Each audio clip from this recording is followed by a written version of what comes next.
গ্রামের পথ নানার বাড়ির দিকে হাঁটছিলাম আমি, সঙ্গে আমার বউ। পুকুর ধারে দাঁড়িয়ে নানা হাসছেন। আজকের টার্গেট পুকুরের সেই দৈত্যকার গ্লাস কাপ মাছ। কিন্তু জানতাম না এটাকে কাটতে আমার রান্নাঘর যুদ্ধক্ষেত্রে পরিণত হবে।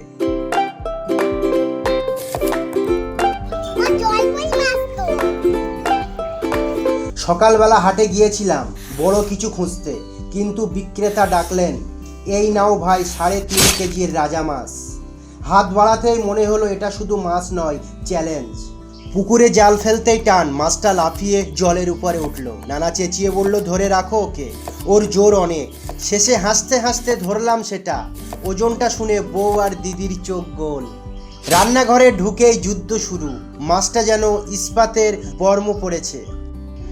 মাছ কাটা বটি পিছলে যাচ্ছে, ঘামে ভিজে গেলাম।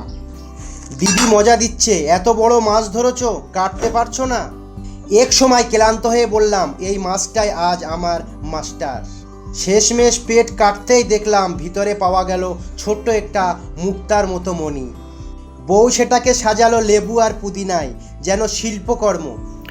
মাছ কাটার সময় যে ছোট মণিটা পেয়েছিলাম সেটা নানার কানে পরিয়ে দিলাম।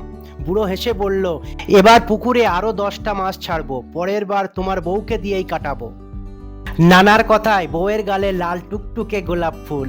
চোখ পাকিয়ে বলল, নানা আমি মাছ কাটবো না মাছই আমাকে কেটে দিবে? দেখবেন পরের বার পুকুর শুকিয়ে এনে দেবেন হাঙর। সবার হাসির রোল থামতেই হঠাৎ পিছন থেকে শোনা গেল, ওই যে সেই মণিটা নানার কান থেকে ছিটকে পড়লো মাটিতে। উল্টো ভিডিওর জাদু দেখে মনে হলো নানা মুক্তটা মাটি থেকে কুড়িয়ে কানে পড়াচ্ছেন, আর আমরা সবাই হতভাগ্যের দল তাকিয়ে।